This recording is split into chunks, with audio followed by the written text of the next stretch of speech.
Hey, how's it going, guys? All right, another trading day. Let's see how it goes. We got Bitcoin now at the top of the value area that we've started since April 25th. We've been range bound above this previous range now for a couple of days now.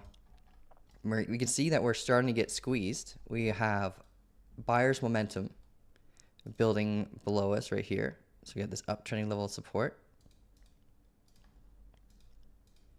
And we can monitor this on the order book. So we can check that out really quickly and see how strong the wall might be on that level. And we have the downtrending resistance as well. And we got this apex point, which is met around the 29th today at 7:40 p.m. So we're likely going to have a high volume move between now and 7 p.m. today.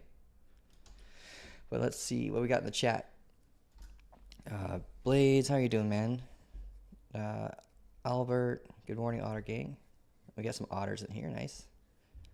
Runway, Audie, Brian, Cal's late. Forget about it. Let's get after it. All right, crypto alt delete. Nice. All right, cool, guys. I'm looking like it's likely going to be a short today, but because we have this squeeze event coming, it could really honestly go both ways. So we'll see what side is stacking the most liquidity to help us with our bias of direction, and we'll go from there. Normally, when we have a squeeze like this, the direction is based on wherever the most liquidity is. So we'll look at like liquidity heat maps to help give us an edge in knowing that direction. We'll go over here. So refresh this. This is the 24-hour, but we're gonna have to look at a later time frame too. So locally, it looks like there's more to the upside at $86 million at 95,520. But that's just the closest liquidity that we got. That was stacked a little early. Let's see. So yeah, we had okay, well, it makes sense. So here is where the liquidity kind of mostly began for most of the way of liquidity, which makes a lot of sense, right? We had an SFP here, so a lot of traders will jump in on the short, but a large majority of it happened here. So people are anticipating it to create an inverse head and shoulders and hit its measurable target, but it didn't because of the update of the value area low, and the uptrending momentum kind of undercut that target. Because normally when you see like a head and shoulders like this, like you get a target that would push the price down all the way down to, in this case, our little demand zone that we've got drawn. But you have to watch all your barriers along the way down, or else, we could be hunting for that liquidity now. So we'll see what happens. But right now, our key level, we're looking at the 5-minute chart. Our key level is right here. This is where our change of character will occur. This is where the point of control is. We'd have the confluence of the break of the VWAP. But will we have a structural guard? That's the more important part. If we're going to be shorting, we're going to need some sort of structural guard to help us protect our capital. And we'll be targeting this zone again down here. But would have to be, just like anyone who might have shorted this, we're going to have to watch this value area low as a barrier with the confluence of, like, we have a 30-minute order block here and a 5-minute order block. So we got reasoning to bounce at this value area low. So hopefully, based on whatever guard we get, that we still have the proper risk-to-reward ratio to that core barrier. So if we're forced to close the trade, we'll be closing with proper risk-to-reward ratio.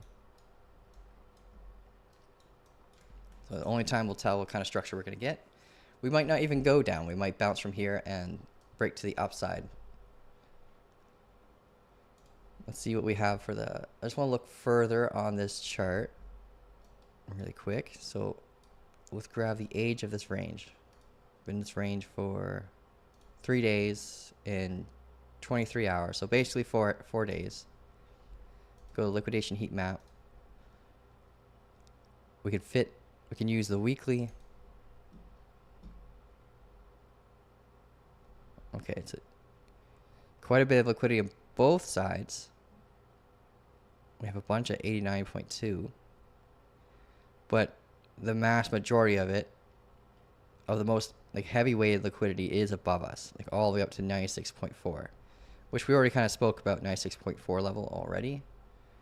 It's been a key level for quite a bit. We had a lot of liquidity until it was taken here.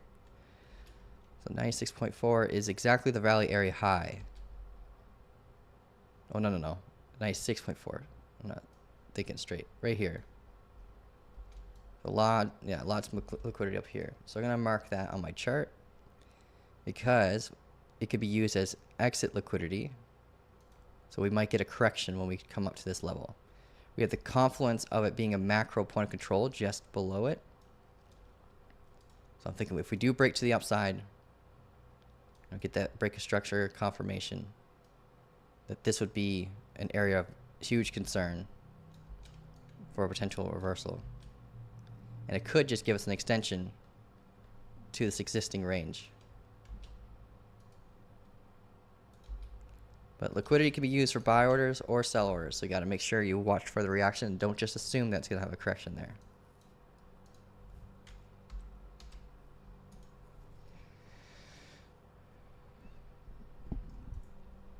All right, what we got? We're docking this from your pay. That's funny. It would be docked from my pay if I missed a trade opportunity because of it.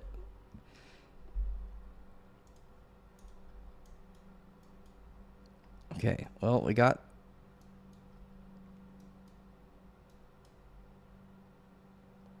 Let's see.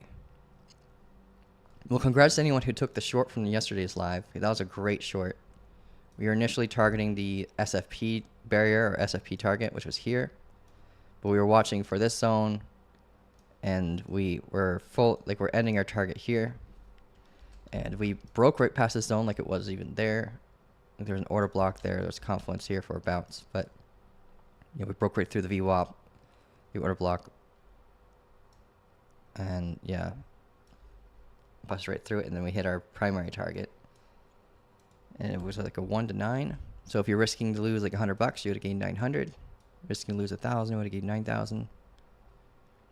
And I was preparing to jump on this long, like I post it as a, not really a signal, but more so like I'm looking at the charts. I'm thinking it's going to go up. And this is my target. And we hit the target, but I didn't jump in because I didn't trust it. And the main reason why I didn't trust it was just because of the placement of the VWAP. If it was a little bit lower, to allow this to like close above it in confluence with the break of structure continuation, then I definitely would have taken it. But yeah, we just melted right through it again, like we did over here and over here. So I'm going to get rid of this. We don't need this anymore.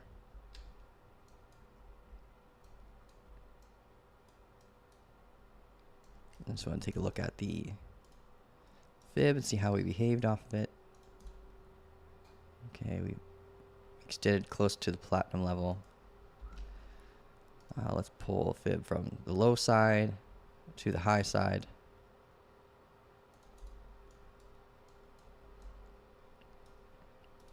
So pulling a fib from this low to this high will give us a Fibonacci level that we could watch. I like to box my zones, so I'm going to box the 618 to the 786. I'm going to watch this along the way down and see how we behave.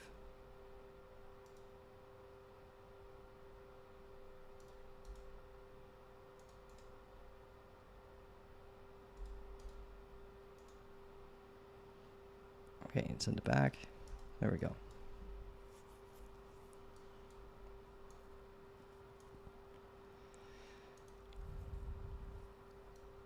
All right, so now we just gotta see what's gonna happen between now and 7 p.m.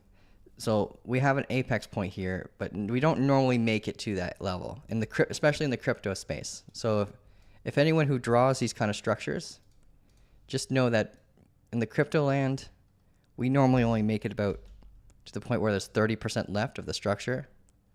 Crypto is an impatient space, is what I usually call it. So we normally have our breakout prior to the 30% remaining level. So I'm anticipating this to have our move very soon, probably when around 9:30, we're going to have like a high volume move as the market starts to wake up. So key level that I'm watching, I'm going to mark it here. I want to see this broken for a potential short. I'm going to hope for a structural guard before that happens. If it doesn't happen before, we can look for it after. So if we break, then we come up for a confirmation rejection with a lower low, we would have the confluence of breaking the uptrending momentum, getting that break of structure retest, and then we can potentially jump on a short depending on how we behave off of this zone. So this may just induce the pullback, our 618 level, right? It may just induce the pullback to allow us to get the full-on correction that we need for a short, or what might just happen with the pathing because of the squeeze, we come down and instead of confirming with a lower low, we instead reverse and come back up. So not very many possibilities, but we can always prepare for either one. Whatever the structure gives us, we take action on the confirmation.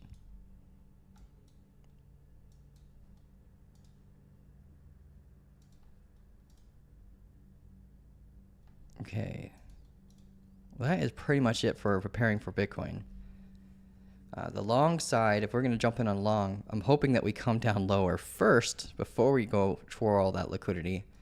But if we instead break to the upside, right, we would kind of want to have a break of structure confirmation, at least off the value area high.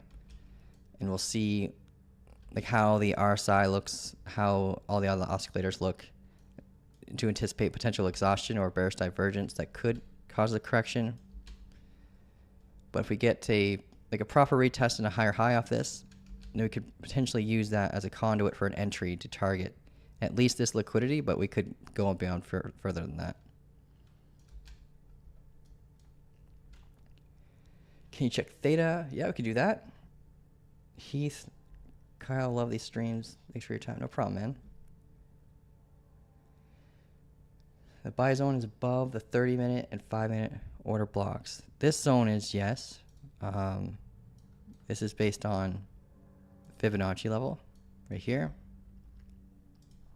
The real confluence comes from like the timing, right? If we get there sooner rather than later, this zone becomes more relevant.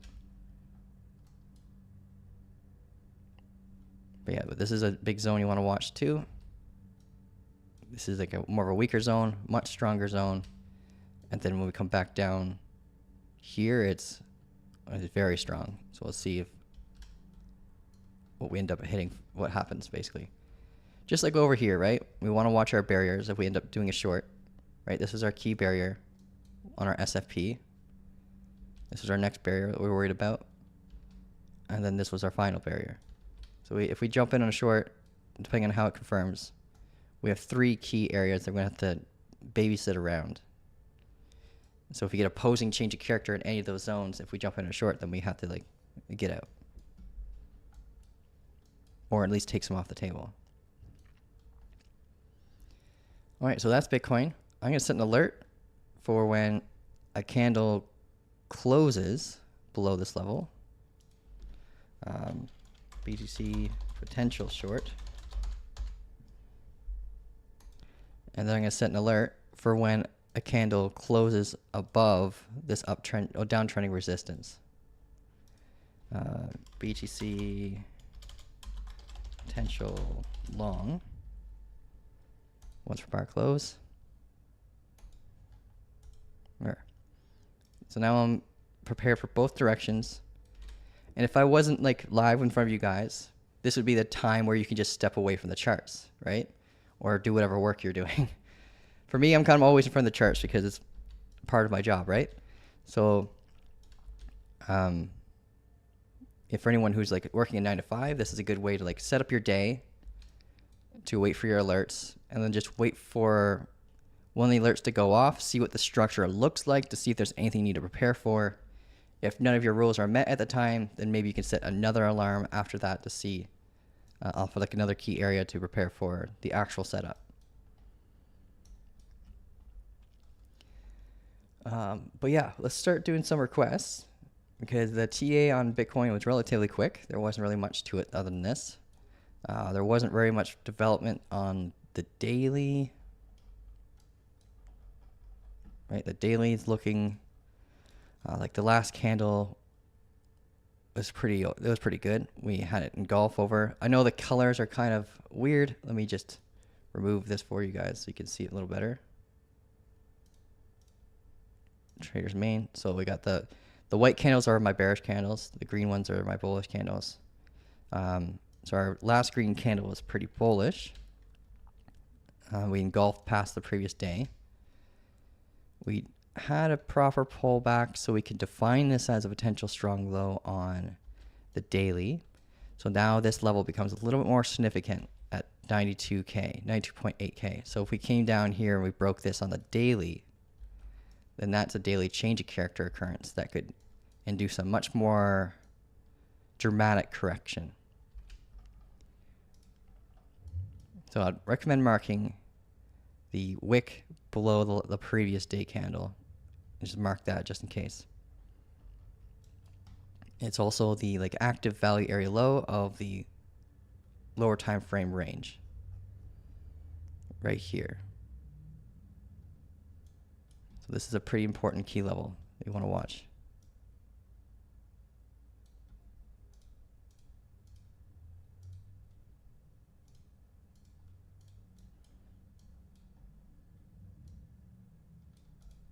All right, cool. If that were to break after being in a short, that would be pretty significant. We'll probably get a dramatic pullback. Like sometimes when you get a change of character, it induces a pullback because we're grabbing liquidity. So some people enter the market.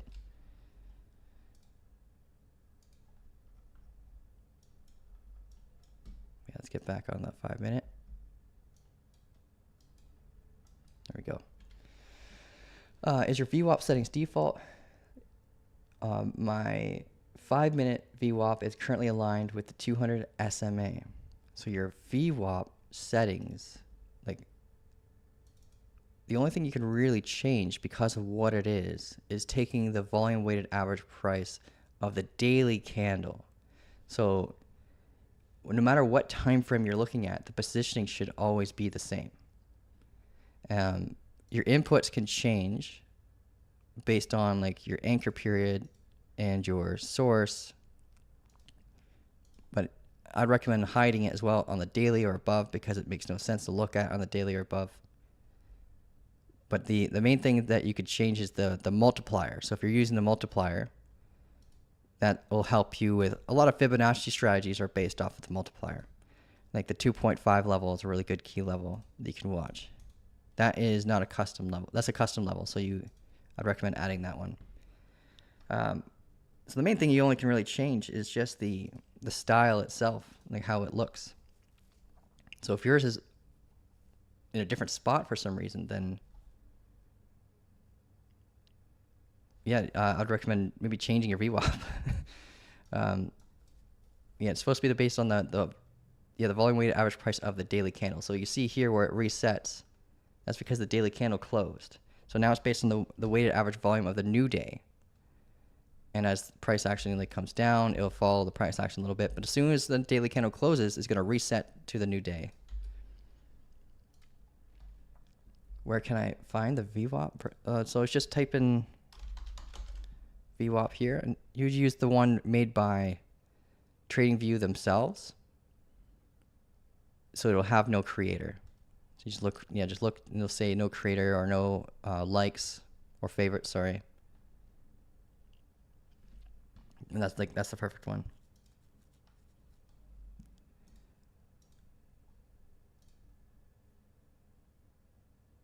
You use the same one that Alex Crypto uses. Okay, so Alex Crypto uses the generic one. He doesn't use a special one, I don't believe. Well, there's no real reason to use a special one because it's just nothing needs to be modified. The VWAP is a VWAP. Like it's a lot like the RSI. Like there's nothing that really needs to be modified. Like my RSI, for example, is a regular RSI, except the only difference is it has like a visual layer of code that allows you to see when bullish or bearish divergence is formed.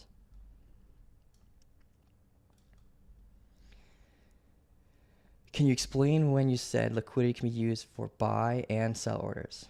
Yeah, so think of liquidity as a zone where a large amount of orders are. It could be stop losses, it could be liquidation levels, it could be limit orders, right? There's many different forms of liquidity.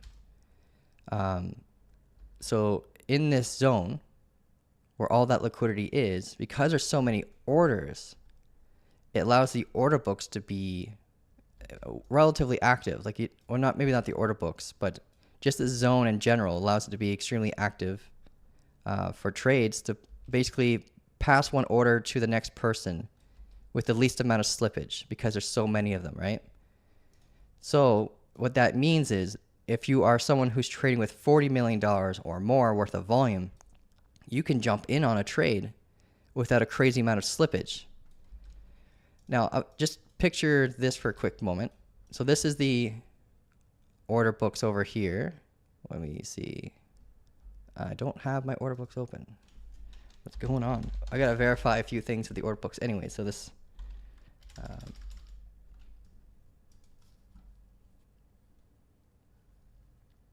so here's an order book, and order books have a huge amount of control over the price, like a massive control over the price. It's these are the people that are making the market, right? When you're doing your orders, when you jump into a trade, you have a choice between a limit order and a limit order and a market order, right? A market order is a taker. So you're taking liquidity from the market when you're using a market order. So you get charged more because of that. If you are using limit orders, you are providing liquidity to the market. So you're a maker. Just like a market maker, you are usually helping induce more liquidity in the market. And a limit order is like the raw form of that. So basically, you can look here, for example, where there's a large amount of buy orders. People can come down to the zone and anticipate us to basically slow down around here from all the buy orders being put into place. Let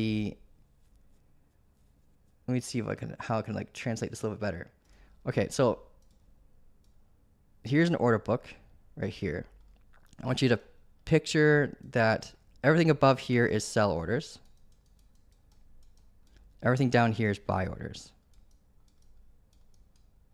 So my trading view writing isn't great, but this is like the active trading price in the center, and these are all sell orders up here. So imagine that there's like $50 sell order here, $100 sell order here, another $100 sell order here. There's $100 worth of $100 here, $100 here, $50 here. If you were to jump in with $250 at once with the market order, you would affect the price to move through all these orders in a single transaction, resulting in slippage. So you would get $50 of this order, $100 of this order, $100 of that order, and then your average is based on all the orders that you filled. So if you ever jumped in on a trade and you expected, like say there's a candle like right about, say you jumped in on a long here, but all of a sudden your order is actually way up here, like your average is up here, it's because you jumped in during a time when there's low liquidity, right? You got hit by slippage because you're jumping in when there's the least amount of trade participants or least amount of liquidity. So market makers find these zones or create these zones by creating these consolidative points in the market to induce liquidity above us or below us so they can generate an exit plan. So they're manipulating price action for an exit plan and an entry plan. And they kind of use retail as that tool. So that's why it's important to like be aware of where the liquidity zones are, because a lot of people are going to want to enter or exit the market in these zones. So you got to mark these zones like we did right here to anticipate a potential reversal, because just because of the fact that it's above us, even though it could technically be used as entry liquidity to pump the market, you got to assume first that it's going to be used as an exit plan for a big player just because it's above us. Just like how if we have a large amount of liquidity below us, you got to first assume that it's going to be used as entry liquidity just because it's below us. But it doesn't mean it can't be used to induce the market to drop down further. So that they're just zones that you're going to have to prepare for potential volatility for a reversal. So this is kind of like the contrarian plan. So if you're trying to jump in on a long at the value area low or a short at the value area high, we typically take liquidity first before coming back down. And that's what these ranges are. They're just a battle over liquidity on both sides.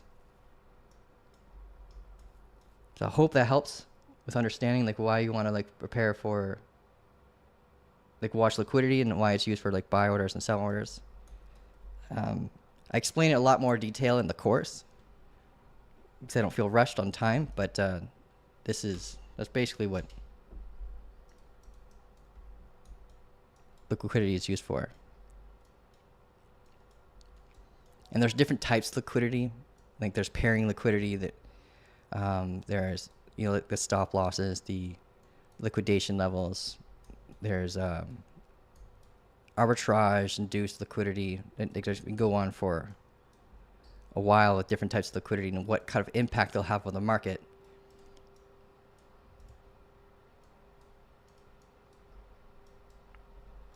Now we're starting to get lower. We got below the VWAP so far. We'll see what happens when we get to the POC.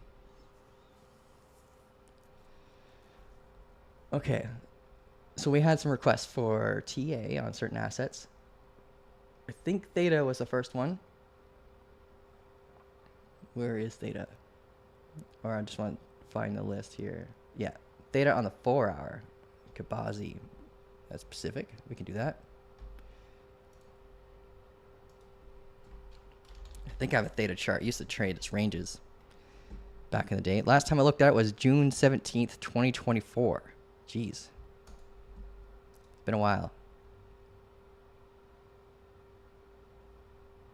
You go to daily first. So way back.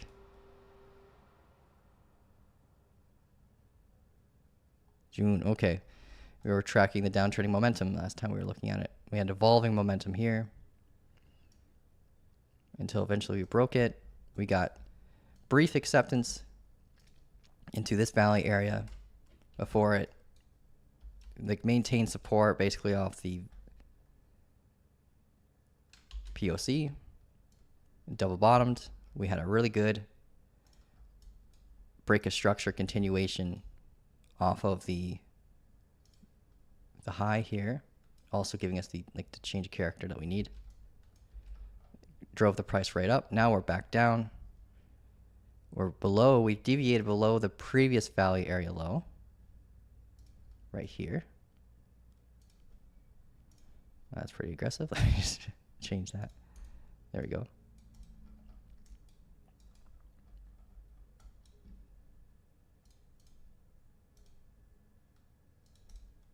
You got this downtrending momentum here. It looks like we broke it. I'm trying to line this all with as many of the full bodies as possible. And on the daily, we got that low taken. Okay.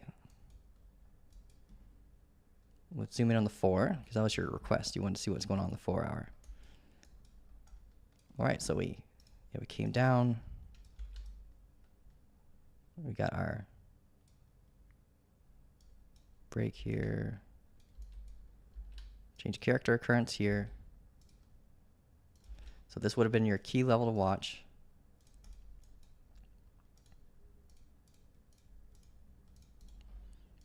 We broke it. Got to break a structure continuation. And we broke the downtrending momentum. Pulled back, tapped it, and the previous high. Got to break a structure, basically confirming this as support.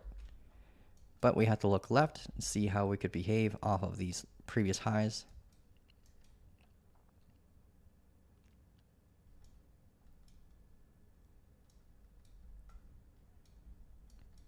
I would like to mark and see how we were doing from this high here to this low, 36 days. So I can take a peek at liquidity for the past 36 days to find any key zones to watch for reversals for on theta. Where's my, here we go. So to find an altcoin using CoinGlass, you just gotta click on symbol. And then over here on the right hand side, you can update it. So we can type in theta's ticker. And we're looking, we'll look at a 3-month.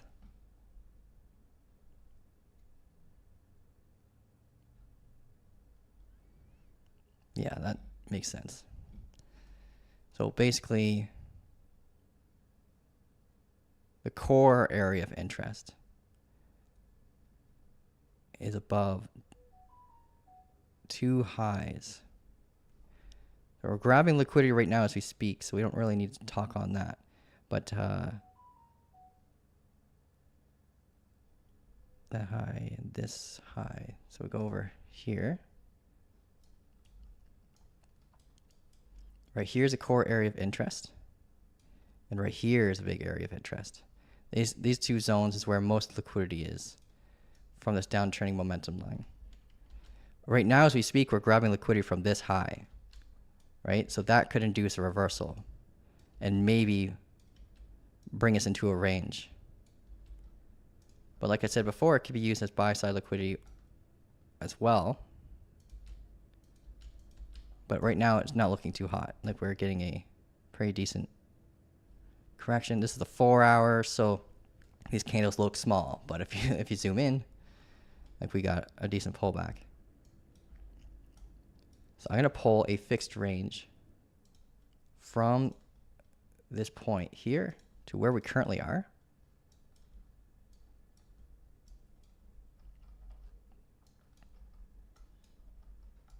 And we got to change the character occurrence on the 15-minute right here. We're very likely just going to come right back down to this zone of interest here. So let's see if we bounce off of this.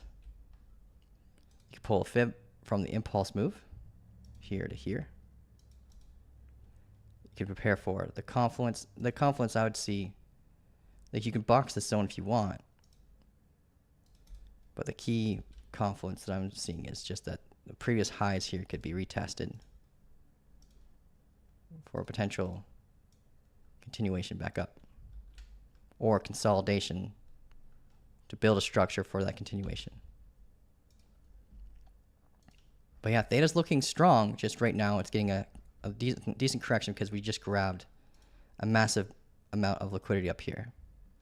If you zoom in on the liquidation heat map here, let's do all the way over here. Oh, it's tough to see. But we grabbed about, yeah, we grabbed quite a bit of liquidity just above these highs. But if you're jumping on the swing macro trade, like I mentioned before, these are your key zones you're gonna have to watch. Right here, above this high. A little bit into it as well. And way up here where all that massive liquidity is. When you have a descending channel like this, the technical target is technically the top side of the structure. So I think that theta is actually very likely to come back up here. And if it does, if we get past this 93 cents and we use it as support, then that's acceptance into that previous macro value area. And it'll be relatively common for us to get a rotation to the value area high. So that would increase the probability of just by getting that proper acceptance there. So we can anticipate for it to potentially behave the same way it did in this massive range. That's data. I hope that helps you out, man. Bitcoin is it's coming down. We closed below the VWAP. So we got more additional bearish confluence. We got a pullback here in the 5 minute. So that could be a potential stop loss if we get the structure that we want.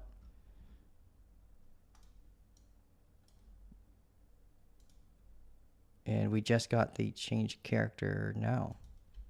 So let's see if we pull back off of this.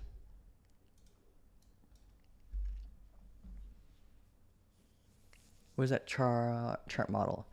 It's the first model. The other ones are still good. I just prefer the OG stuff. What am I looking for next? We have, I believe Sui was the next request. So we can take a peek at Sui.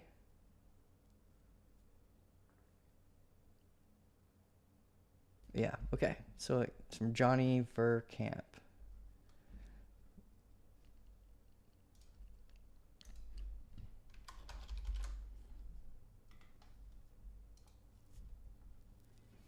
I do gotta head out soon, guys. I got a coaching call with the community. It's the trade hunting call, so we actually look for trade just like we are kind of now. Let's see. Yeah, so Sui, we spoke about Sui before when we had this measurable target for this double bottom that I was kind of in disbelief, but we still hit the target much faster than we thought, and it showed us that Sui has the most relative strength in the market. We just hit 371, which is a huge key area. We zoom out on the daily, you can understand a little bit more. So if you look at this area here, where this orange line is, we have continuously used it as a form of support, like similar to when Bitcoin was in its range. This is kind of like its key area, where Bitcoin right now is kind of like fighting the same kind of thing, except Bitcoin is a little bit above it right here. And I'll zoom out on Bitcoin just so you can see what I'm talking about. If you pay attention to positioning like this, oh no, it's about the same, sorry. The positioning like this can help you show you which assets have more relative strength over the other. But I guess, sorry, I looked at it wrong. This is the value area low. We're above that value area. We continuously use a previous POC as consistent support on Bitcoin. With Sui, we had a key level like that that's similar, where we continuously used this key level right here as a form of support and resistance. And we're coming up right now, seeing it act as resistance again, and confluence with this previous range's value area high. If we zoom in, we can see how we're behaving off of it. We got a bit of a double top vibe going on right now. We just grabbed liquidity from this local high right here. A really decent correction, so congrats to anyone who jumped in on that short. Then we adjust this visual order, bring it to back, update this fixed range volume profile. We're currently at the value area low. We've got our key level for reversal is up here. If we bounce, we might get a Wyckoff accumulation model here. Let's see how it goes. We can zoom, we can just pull a Fibonacci from this low to this high. We're in an area of confluence now on the hourly. Right, we're in the box zone between the 786 and the 618. We can mark downtrending momentum that broke. So we can do internal momentum, see how we behave off that.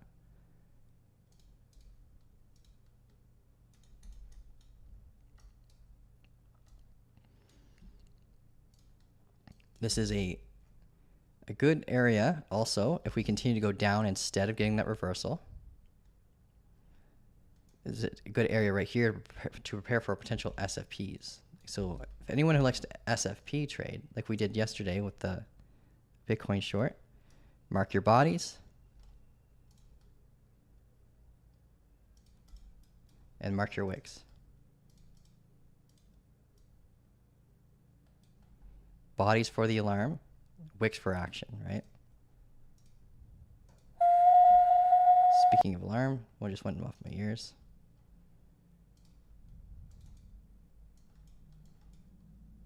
Okay, we got the close below our key level.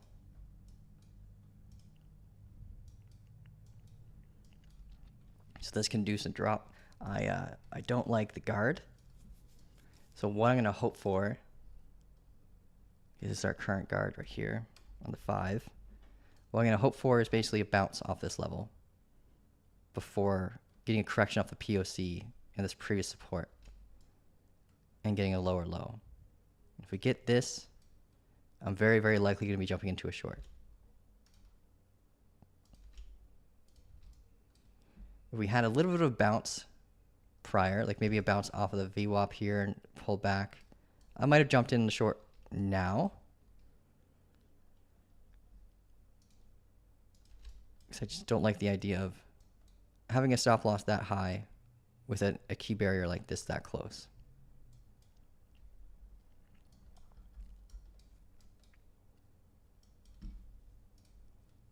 So if you're a breakout trader, you probably already jumped in. But yeah, I'm going to wait for the confirmation in this scenario just because of the structure. I don't like the structure. And I might eat my words like I did yesterday with this long. Because I didn't jump in on this long. I know it's on my screen. And I'm sorry if you thought I jumped in on that. But that's I did not jump in on that long just because of that key barrier. I just spoke about it in the channel. That's why I have this on there. I'm going to fix my candles so they're back to showing me the volume data. There we go. And let's go back to SUI.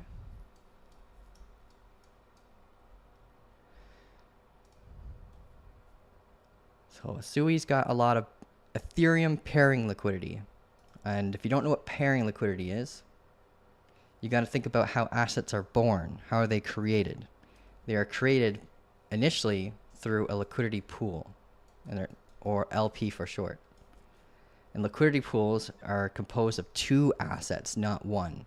So when you build a liquidity pool, let's say you created Ethereum or Avalanche or SUI, right? Bitcoin is the primary asset used in pairing liquidity. It's the most popular asset. So asset creators want people to have the ability to swap between their asset and Bitcoin. So Ethereum's got a lot of Bitcoin pairing liquidity. Chainlink's got a lot of Bitcoin pairing liquidity. Pretty much any of the OGs has tons of Bitcoin pairing liquidity. So the valuation of the asset will go up and down with Bitcoin automatically, even if there's no buyers or sellers. And that is why the huge amount of the market moves when Bitcoin moves. So SUI is a really good example of paying attention to pairing liquidity because it's got a stupid amount of Ethereum pairing liquidity. So when Bitcoin moves, Ethereum moves because Ethereum has a lot of Bitcoin pairing liquidity. And when Ethereum moves, SUI moves. So it's a really good idea to have a chart split. You can go to the top right-hand side of your trading view and change your layout setup so you can split your chart and have one asset on one side and another asset on the other side. The only reason why I don't do that is because I share my chart links, and some people only have the essentials plan and they won't have access to seeing my charts if I do stuff like that. Otherwise, I would have a chart with like 4 different assets so I can watch my main asset on the right-hand side and see how the other assets are manipulating its control. So if you see like a double bottom, for example, happening on Ethereum, and it confirms, you should use Ethereum as a part of your bias when you're trading SUI. What is Ethereum doing? is what a question you should be asking yourself. Just like with Bitcoin, you should watch the DXY. What is the US dollar doing? Is it looking bullish or is it looking bearish? So I can use that data to help with confidence in with my bias for my trades. Sorry for the rant, but that's like one thing you're gonna have to watch really cautiously with SUI is just what Ethereum is doing because of its pairing liquidity.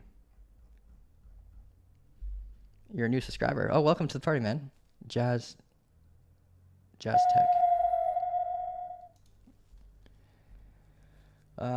Okay, so for SUI, this is a key level for a reversal. However, it is very close to the value area high, so you're going to want to try to front run this. This break, it would be like your confirmation for a continuation if you think of it of anything like that. Like the measurable target is technically beyond the value area high. If you grab the momentum-based target based on the amount of volume induced in this structure, if we confirm its break very, very soon to validate this structure, our measurable-based target is way up here, close to these previous highs. So our barrier of concern would be the value area high and this 15-minute order block along the way up. Like this is a trade I wouldn't want to take because I would prefer this positioning to be roughly right here around here at the value area low. So I'd rather prepare for a potential front run. So we have the downtrending momentum that we could watch. We're in a zone of confluence right now for a long. The confluence being the value area low, the 786 paired with the golden pocket area. This box zone right here is really important to prepare for reversals. So we can look for a lower time frame change of character occurrences, like the 5-minute. So if you get like a low 5-minute change of character, right now it's way up here. But if we get a pullback, get a lower low, this will become the new key area that you want to watch. So you need that lower low first. And maybe that lower low could be an SFP from these lows right here. And if you get the SFP, then you can jump in along and front run even the change of character. If you get that change of character, you can stay in the trade and then hold it to the next key area on the 15-minute time frame. And if we break that, then we can go for that measurable target. You got to take your trade in stages. Where are your barriers? And don't just overshoot crazy targets. Like I see traders all the time do this, and it irks me. It bothers me like crazy. Like it's good to have like a really good long-term idea for your setup, but you should have your R&R based on your major barriers, so you don't confuse yourself into thinking like that there's more money there to be taken, and then you end up getting emotional and married to your trade and you hold your trade too long. Listen to the opposing change of characters as potential exit warnings. Listen to the loss of momentum. Anytime you're thinking about a short and you're in a long, it might be a good time to take some profits. So yeah, I wouldn't target this with this R&R in mind, because I know that like 3 things need to happen first. My core target would be here first. And if that breaks, then I can start extending my target. And you saw how I managed the SFP yesterday. It's kind of the same kind of concept. Watch your key barriers. So that's SUI. Let's see what we got for our next request. I do got to head out soon. The call I have with the community starts in 15 minutes. Someone wants me to look at Dogecoin. Blah. I can do that. Well, ENS was the next request, so I'm going to rush towards ENS first. The search. I don't think we have an ENS chart. Let's double check. No, okay.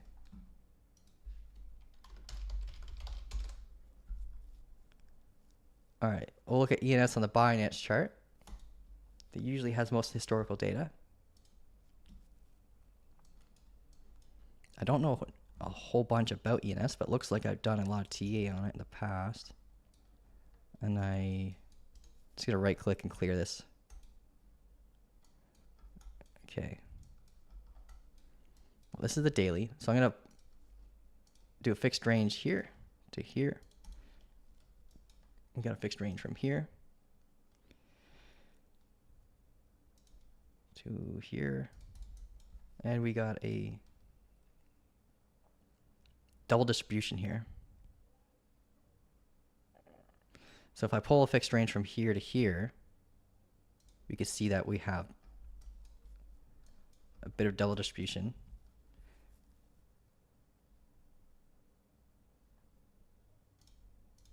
That's when you see like these multiple mountains here, right? So we got fast moves here, here. So these are all technically their own valley area, here, here, and here.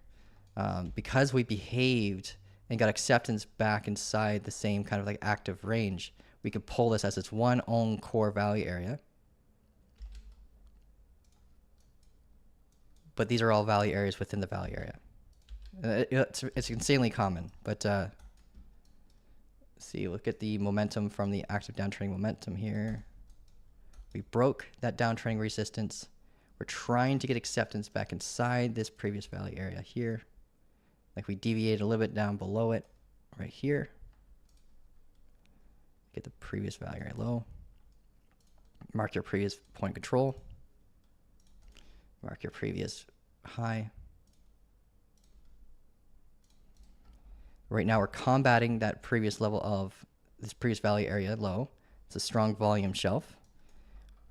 We hit it as resistance, confirmed to go lower here. And right now we're fighting as resistance again. So what we want to see for ENS, if you're a holder, you want to see this break, get a pullback within the valley area, and then get your first break of structure within that valley area. So you can start anticipating for it to behave the same way it did back here.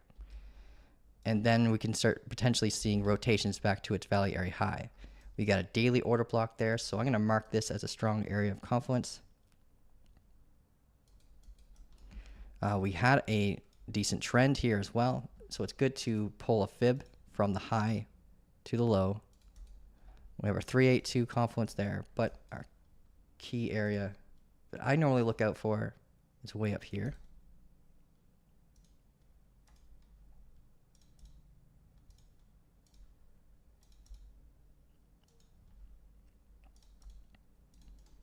Just changing my visual order. There we go. Now let's zoom in on the lower time frames and see why, like what kind of structure we're getting against this area. We know we just grabbed a bunch of liquidity that was added to the market here.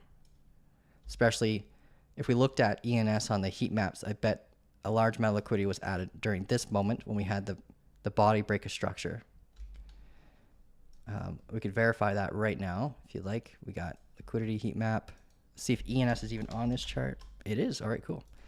Then we have to look at the age of when that occurred. Start from this range to where we are. It's 50 days ago.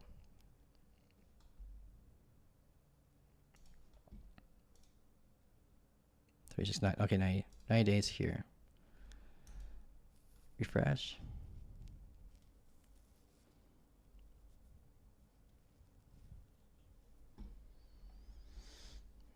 Is there a video available on how Kyle sets up his trading view? Yeah, I got a 30-day course that walks you through the absolute beginner stuff all the way down to the more advanced stuff.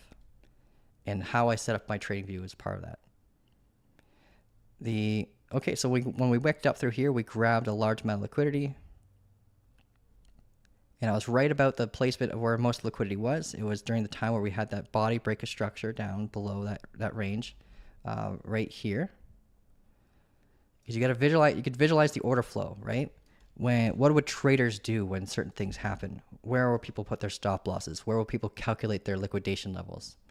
And people calculated, in this sense, they adjusted their leverage to the point where they'll get liquidated when we came up through here.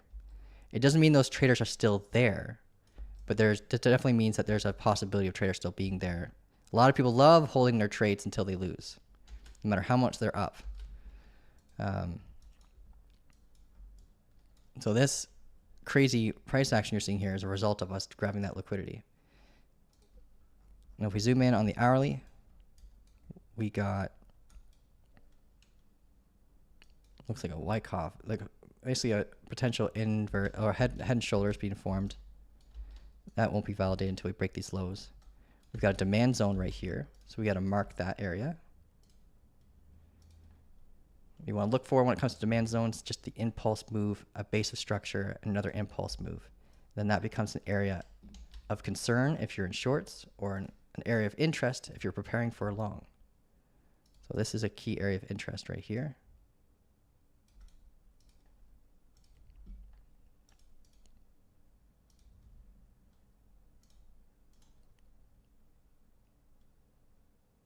Send it back. There we go.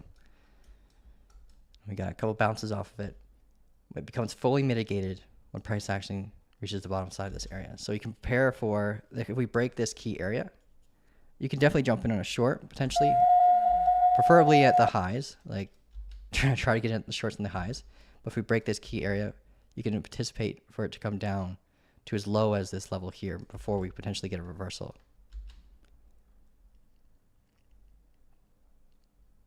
And we did just get a change of character occurrence here. So within the hourly time frame, it is technically structurally bullish.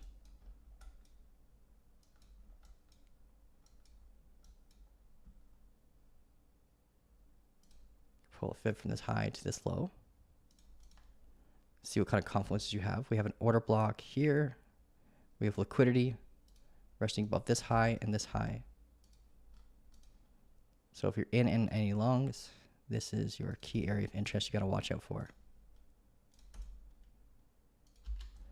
So that's ENS. I hope that helps you out. Reach out to me in the Discord if you have any questions about this one, because you're in a tricky spot. This is an area where you can anticipate structure for continuation. When we break momentum like this is telling us that the shift of sellers have kind of like been taken over by buyers. So we want to have a bias for longs, but we're definitely in an area of confluence for shorts.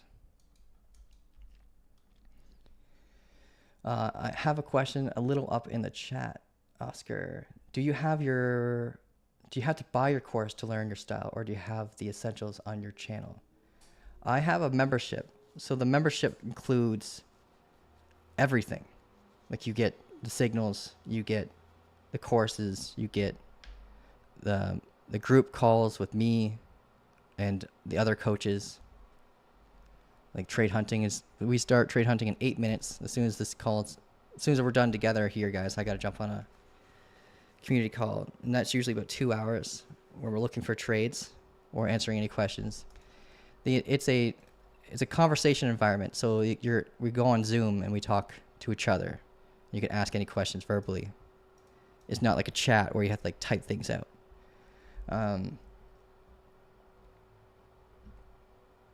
You can see I'm quite illiquid. Okay, I got you. Yesterday I created a coupon code in the last video. There's still some available. It's the first 10 people that use it. It gives you like 75% off. So if you want to try it out, most people make their money back from their subscription.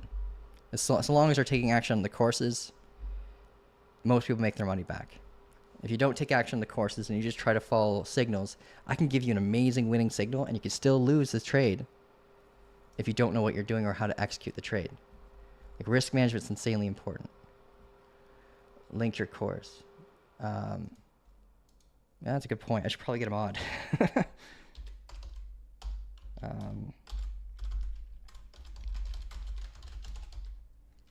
The code is Freebreaker. It's the name of a person that asked for a coupon.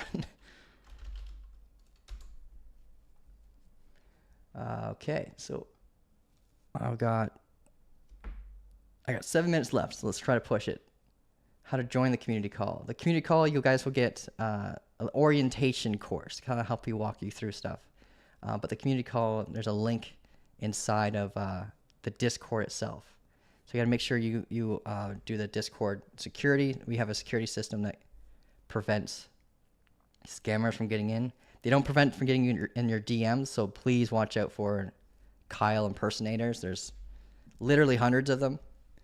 They're relentless. I've been dealing with them for like 4 years. There's no way around it other than just to keep them out of the server.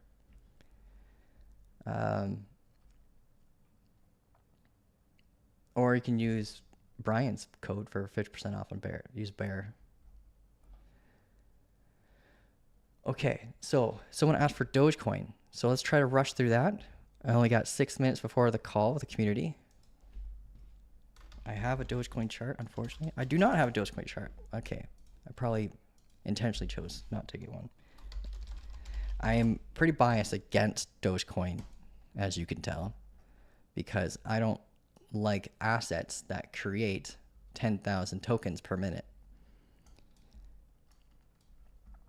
The inflation is almost as bad as Canada. So we get this downtrending momentum broke on Dogecoin. We came down to this demand zone here that we have marked. And it looks like the last time we were looking at it, we had this double bottom structure similar to SUI.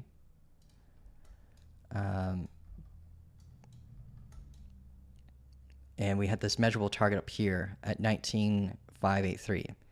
However, we came in to tap this previous value area and the POC here, and we kind of got smacked down. So this is the 4-hour time frame. If we zoom in on the hourly, we get a better picture of what's going on. We get our fixed range following profile for the active structure here. We could adjust this.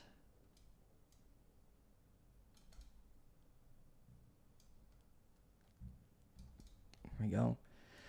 We have came down and like fully mitigated this area right here. Let me just change this so you can view it to back. Right, we fully mitigated this, so trust it a heck of a lot less if we come down to this area. Think, like I said yesterday, think of these demand zones like pieces of armor, and when we tap into it, you're hitting that armor with a sword, right? And here we kind of like stab through the heart a little bit. So it's a lot weaker, and we can come down, we can break right through it. Doesn't mean it's still not an area that we could get a reversal. That we have liquidity that's stacked just right here.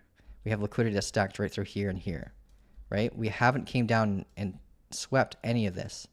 So we have areas where we can anticipate reversals off this liquidity that can be used as buy-side liquidity to help cause a reversal. So mark your wicks, mark your bodies if you're an SFP trader, set your alarms off the bodies, prepare for action off the wicks. And speaking of SFP trading, today I'll be adding a lesson into the course about SFP trading. It's been a common question. It's very hard to signal an SFP in the community. It's very easy to signal based off my core strategy because I wait for body closes. But I could always mark certain key levels where you'd want to set an alarm. And sometimes we jump in on lives the moment we're about to jump into a trade, just in case we might need a handheld a little bit, because some of the trade setups can be a little bit more advanced.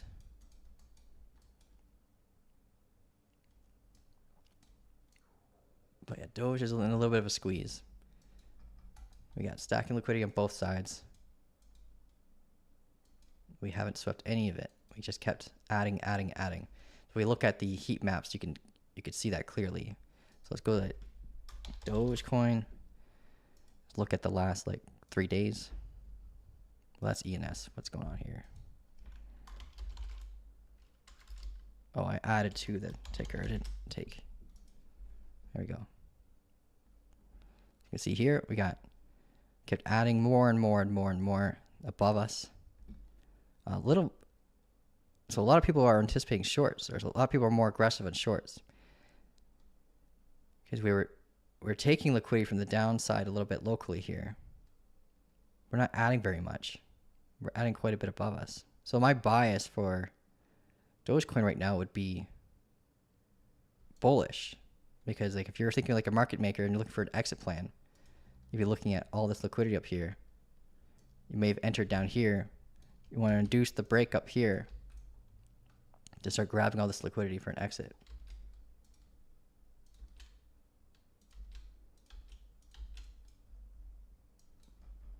Even though that looks very double toppy, but let's see. Well, I got to head out, guys. I'm sorry I couldn't really expand more on Dogecoin, just running out of time. So for a quick recap,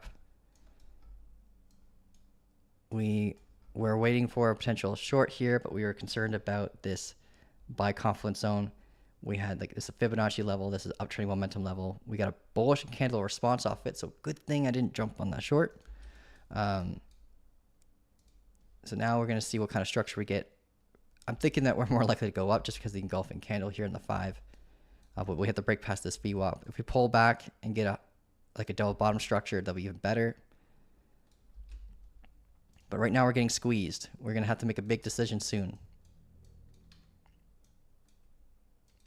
I'm going to delete this in case people take action off of it. All right, guys, I got to head out. I'm super sorry. You have yourself an amazing day. If you need help with anything, just let me know. Just shoot me a message in the Discord, and I'll do my best to help you out. I got to jump in on the call with community. Freebreaker. Thanks, Kyle.